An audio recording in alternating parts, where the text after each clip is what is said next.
Good evening, and welcome to the Cabinets of Fever Dreams. Tonight's a tale of home, love, and infidelity. My Wife Gave Birth to a Baby of Cement is read to you tonight by Sam Barlien with musical backing by Petar Mrdjen. If you want to give the YouTube algorithm a nudge so it recommends this channel to more people, please like the video and comment baby. Also, if you'd like to hear these stories early and help me keep a roof over my head, drop by patreon.com/MikeJLanger. All your support is greatly appreciated. With all that said, take a seat and stay away from the walls. They have a life of their own.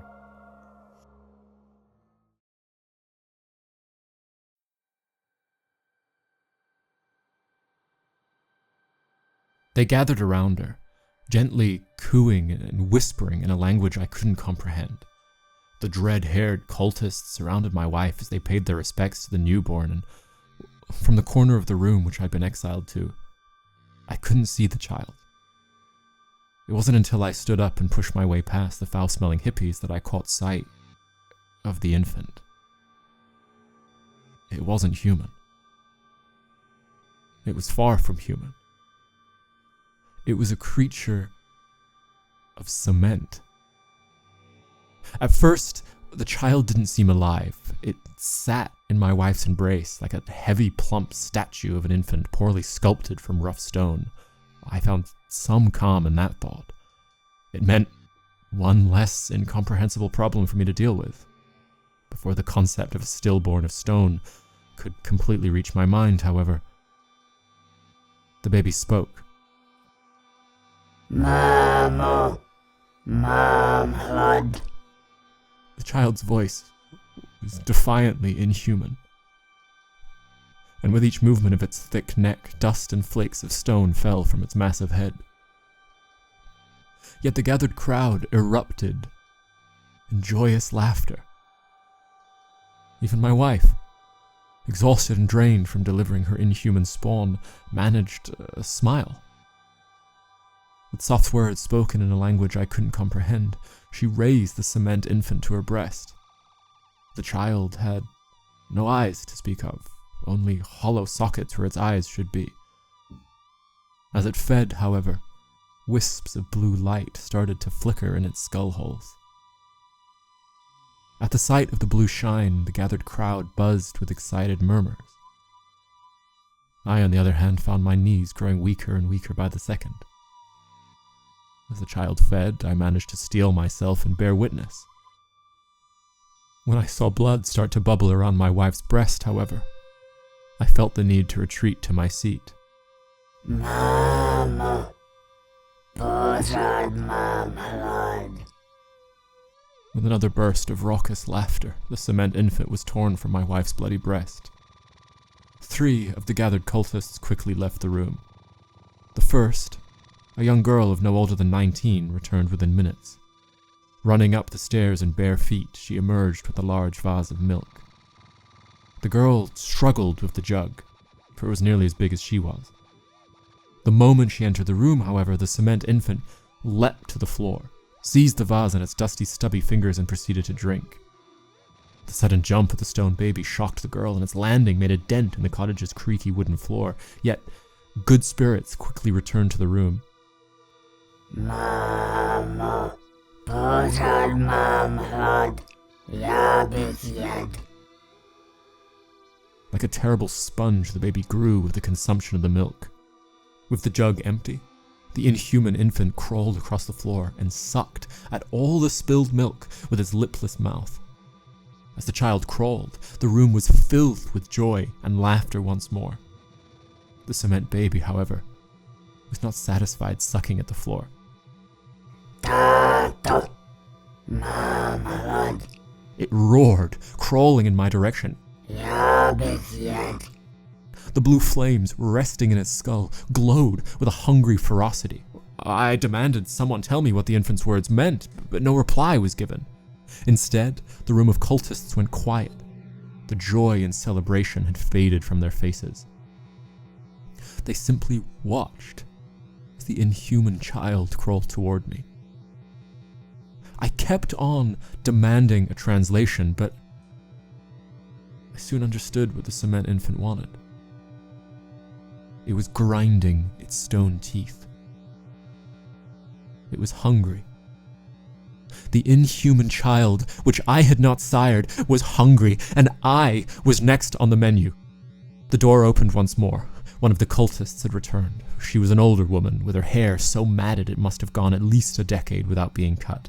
In her hand, by the ears, she held a rabbit.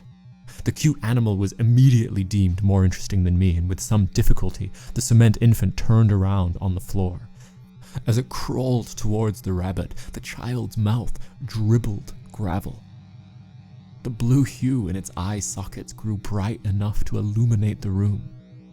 Mama, ja, begin. With a leap, terribly reminiscent of a dog catching a treat, the baby seized the rabbit. The animal was far too big for even the infant's inhuman mouth to be swallowed whole, but the child's teeth of rock made quick work of the rabbit. Soon, the living thing was nothing but a collection of ground-up fur and viscera. The room erupted into laughter once again. Some even clapped.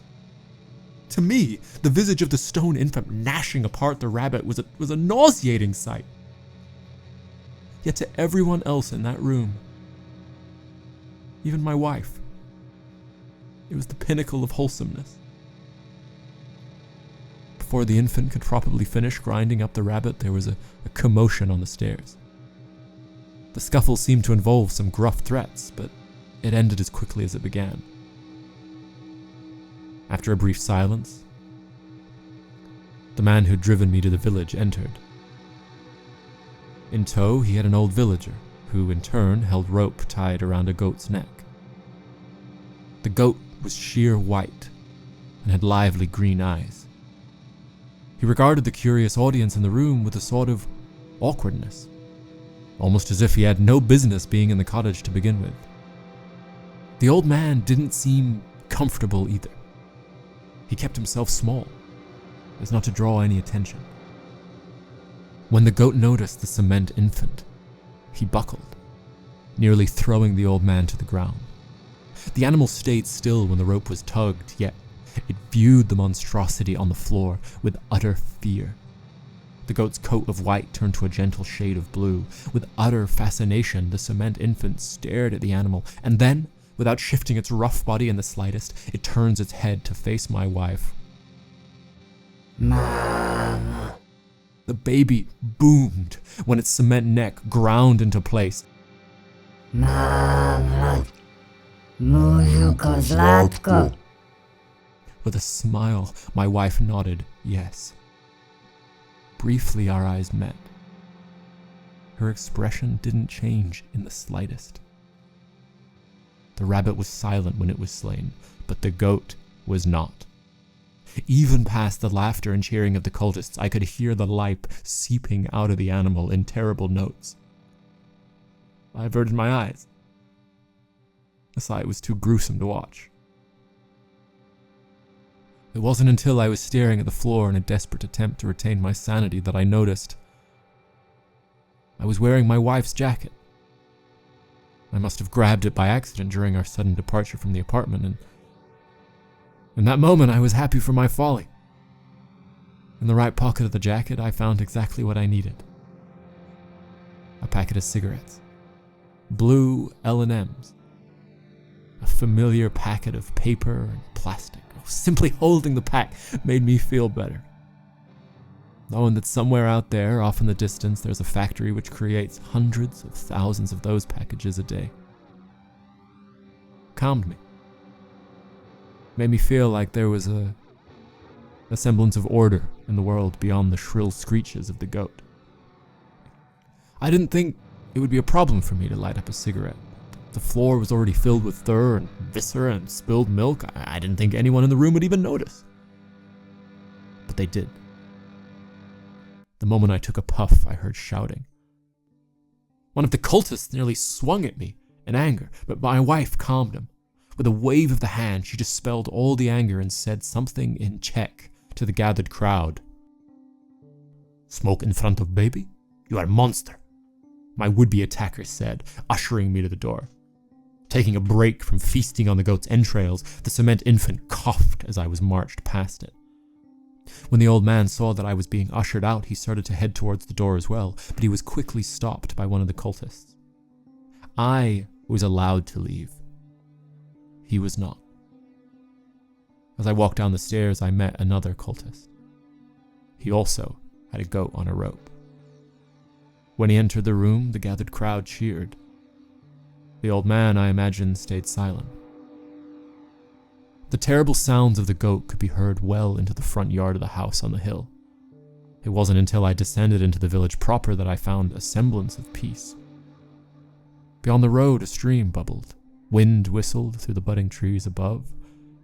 The further I got away from that cursed cottage and the hard things which it contained, the more my mind eased. As I walked by one of the final houses of the village, I spotted an old bicycle resting against the fence. A part of me wanted to hop on that bike and pedal far, far away from my wife, her inhuman child, and everything connected to my marriage. I didn't steal the bicycle. Yet by the time I reached the sign denoting the end of the village, my fantasy had strengthened into resolve. I'd been stashing away money for months. It wasn't much, but it was enough for a security deposit and a chance at a life free of madness. I would divorce my wife, leave her the apartment, and slam the book on that terrible chapter of my life. The thought had been festering in the back of my skull for ages, yet it wasn't until I found myself standing in rural Czech Republic, wearing my wife's jacket and a helping of goat blood, that I realized there was no other option. On my phone, I found a message from Jana.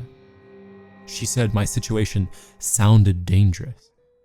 She told me to be careful, and to my relief, she asked if I wanted her to pick me up and drive me back to Prague. I wrote back, accepting her offer of a ride. I also started to write back a message describing the monstrosity which my wife had birthed, and the way that creature of cement fed. Before I could send my testimony, however, the screen of my phone went dark. The phone was another casualty of our early morning departure. I'd forgotten to charge it. Being left without a line of communication made me somewhat nervous.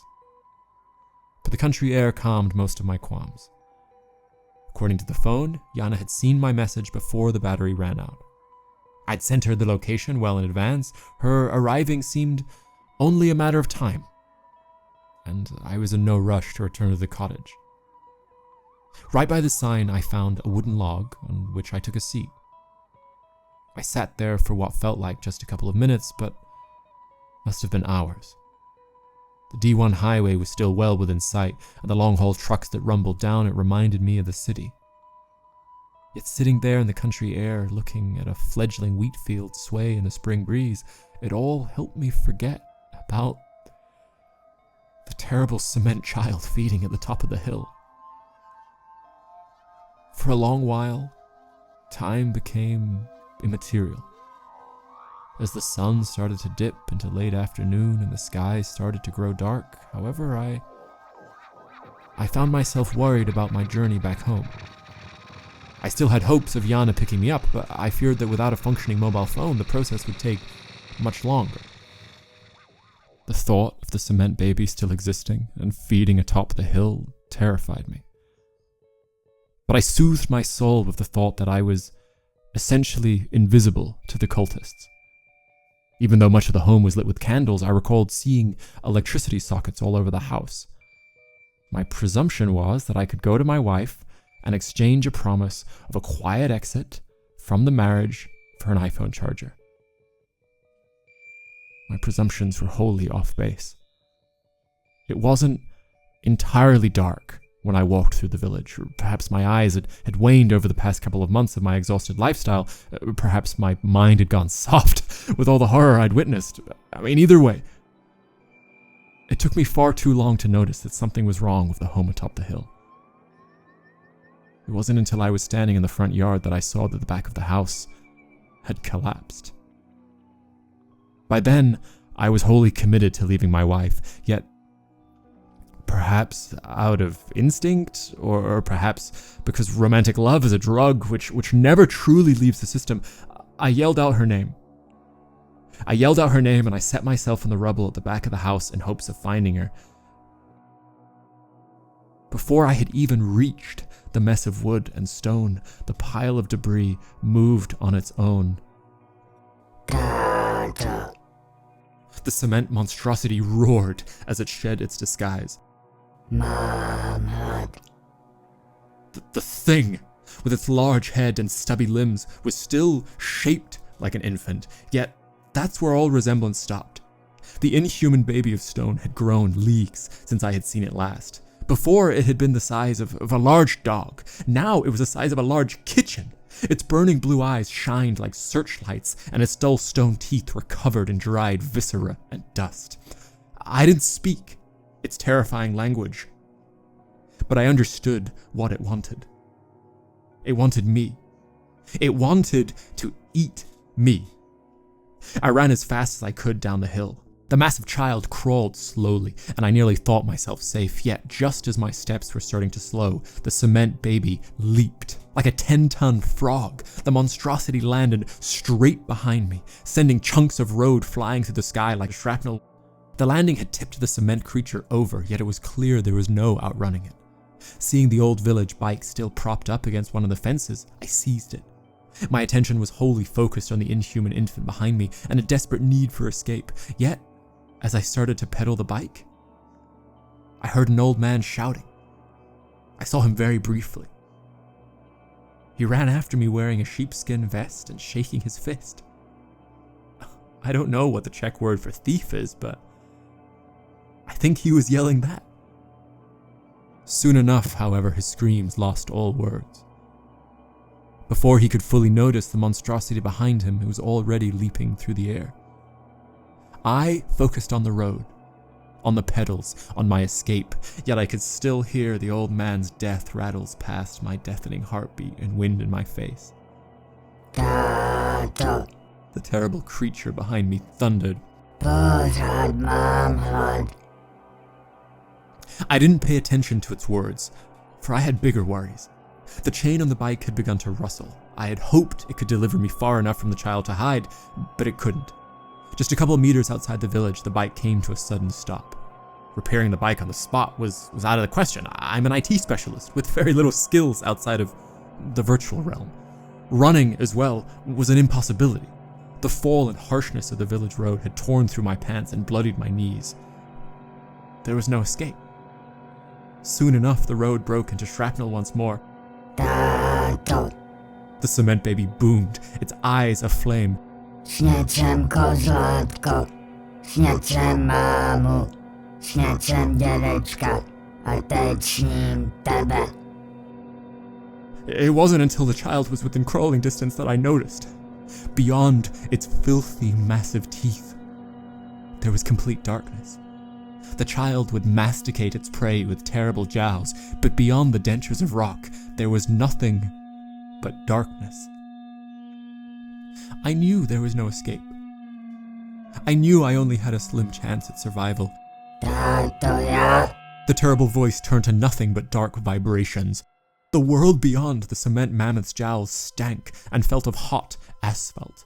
Veins of shimmering blue light spread out above me like a primitive nervous system. The rock beneath my feet was flat and angled gently downwards. At the bottom of its slope, the blue light shone much brighter than anything else. At the bottom of its slope sat a grinding machine of rock. The rough teeth of the contraption turned sluggishly, but the mess of fur, viscera, and dreads bobbing in them testified to their efficiency.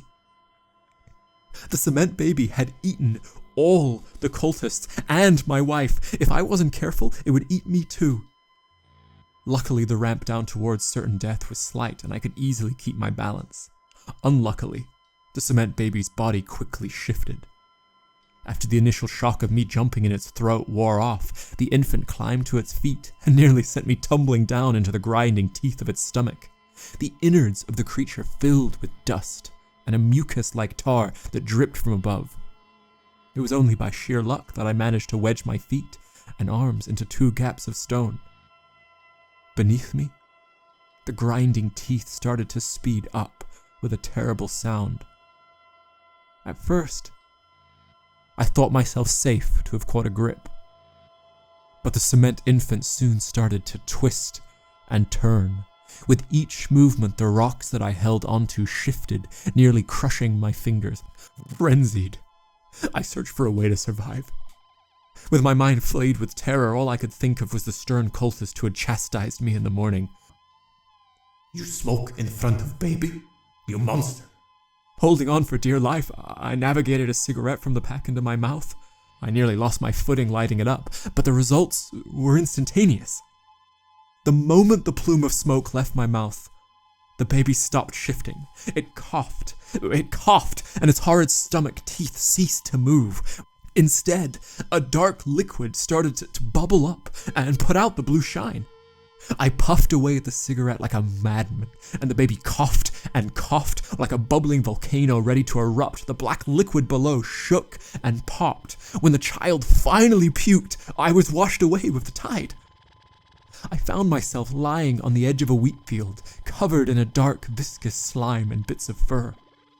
The smoke had sent the cement monstrosity into fits of coughs. I seized my chance to escape.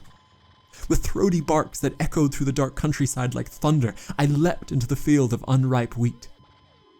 The stalks were far too short to stand up in, but they provided sufficient cover if I crouched.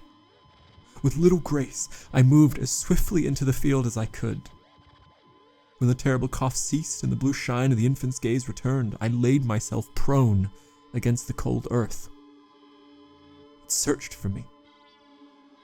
The child called out with its terrible voice and shook the earth with its heavy leaps and stomps. Unsure about my fate, but certain that I wouldn't get a second chance to leap past the infant's massive teeth, I laid still and breathless. Many times, the horrid blue light passed by me. Yet I remained hidden. I remained hidden and shivering in the darkening night until, eventually, the terrible creature's voice grew distant. Once I was certain that I was out of danger, I rose back to my knees and traveled through the fields. Covered in what I presumed to be the blood of at least a dozen people and the unspeakable gunk of the cement baby's inhuman stomach, I tried to stay off the road. There was no feasible explanation that I could provide to a stranger about where I was coming from. Even having witnessed all the madness firsthand, I could scarcely explain my predicament to myself. I'd elected to stay hidden until I was able to somehow get a fresh change of clothes. Yet when I found headlights traveling down the road, my plans changed. The cement child could still be out there. It could once more venture from the village. The best I could do is at least warn the driver. The best the mysterious driver could do for me was take me somewhere safe. Luckily for me, the driver of my car wasn't so mysterious. The moment Lana saw my matted visage, she sped up and nearly drove off. Past the grime and blood and viscera, however, she recognized me. The car was her brother's, and it had been a long time since she drove. She apologized for her late arrival, but her words meant nothing to me. It wasn't until we reached a gas station that I was even able to begin to describe what had happened since morning. Lana parked away from the gas station, in the spot where the long haulers would sleep in their trucks. I looked like I had just walked off a particularly grisly crime scene, and in a way I had. So Lana ventured off alone to get me a change of clothes. The gas station didn't allow for a sane outfit. I was decked out in a grey hoodie with National Czech Drinking Team printed on it, football shorts of a team I'd never heard of, a baseball cap styled to invoke the Czech flag, and garish Crocs which attempted to replicate the colors as well. I looked like a maniac, but I looked considerably less suspicious than when I climbed into the car. On the road back to Prague, Lana tuned the radio to smooth jazz, and to the backing of Coltrane's Love Supreme, I recalled my wife's birth and the ensuing chaos. She never interrupted me, but when I reached some of the more visceral parts of the story, I could feel the car gently nudge towards the edges of the highway. It wasn't until we were entering Prague city limits that Yana spoke. A simple question. A question which I hadn't considered in all the madness of the cement baby. So, what are you gonna do with the apartment? I ran my hand through my hair and dislodged what must have been chunks of teeth or bone. Thoughts of the suspicious exhibition coordinator and the angry locals from Prague of tomorrow, homes and apartments, filled my head. I could see their disappointed faces, their anger at foreigners manipulating the housing market. Yet their scorn would be nothing compared to the rage of a dead ex-boyfriend. "I'm not sure," I said. "I'll probably rent it out as an Airbnb."